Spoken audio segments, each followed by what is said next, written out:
Dawn کی خطی 17ویں صدی کے ہسپانوی ادیب میگوئل دی سروانتیس کا تخلیق کردہ ایک عہدساز اور تہذیبی سطح پر زبردست معنوی تہداری کا حامل ناول ہے جو نہ صرف ہسپانوی بلکہ عالمی ادب میں جدید ناول نگاری کا سب سے بڑا نام شمار ہوتا ہے۔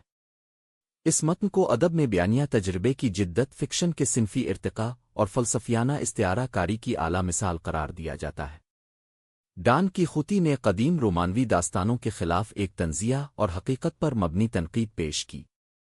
وہ ان غیر حقیقی اور مبالغہ آمیز کہانیوں پر عملی تنقید پیش کرتا ہے جو عوام کو رومانوی فریب میں مبتلا کرتی تھیں۔ یہاں نہ صرف ان داستانوں کا تمسخر اڑایا گیا بلکہ انسانی نفسیات، خوابوں اور سماجی تضادات کو بھی بے نقاب کیا گیا۔ ڈان کی خطی ایک بوڑھا اور لاغر آدمی ہے جو پرانی رومانوی کتابوں سے اتنا متاثر ہوتا ہے کہ خود کو ایک بہادر نائٹ سمجھنے لگتا ہے اور پرانے بہادروں کی طرز پر بڑی مہمات سر کرنے کے لیے گھر سے نکل پڑتا ہے۔ اس کے بعد اس کے رومانوی خوابوں کا حقیقی دنیا سے آمنا سامنا ہوتا ہے۔ ناول اسی رومان کے ٹوٹنے اور حقیقت کی دنیا کے اپنی پوری طاقت کے ساتھ تشکیل ہونے کی کہانی پر مبنی ہے۔ سروانتیس نے اس کہانی کو نہ صرف ایک طنزیہ کہانی بنایا بلکہ اس میں معاشرتی تبصرہ، کردار نگاری اور نفسیاتی پہلو بھی شامل کیے۔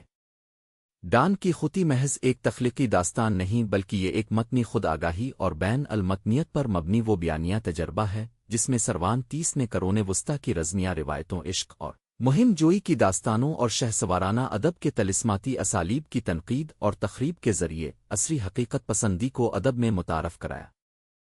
اس ناول میں تخیل اور حقیقت، متن اور قاری کے باہمی رشتے، اخلاقی فلسفہ، انسانی وجود کی معنویت اور ادبی اظہار کی اثرینو تعریف جیسے موضوعات کو طنزیہ، مزاحیہ اور فلسفیانہ اسلوب میں پیش کیا گیا ہے۔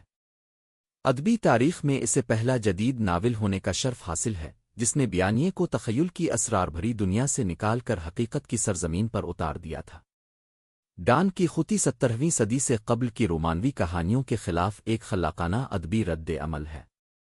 یہ ناول جدید یورپی ناول نگاری کا باوا آدم ہے اور اسے آج بھی دنیا کے بہترین ادبی شاپاروں میں شمار کیا جاتا ہے، بلکہ اگر ہماری رائے کسی شمار میں آتی ہو تو یہ آج بھی دنیا کا سب سے بہترین ناول ہے۔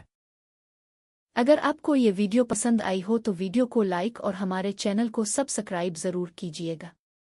اس عنایت پر ہم آپ کے بے حد ممنون ہوں گے۔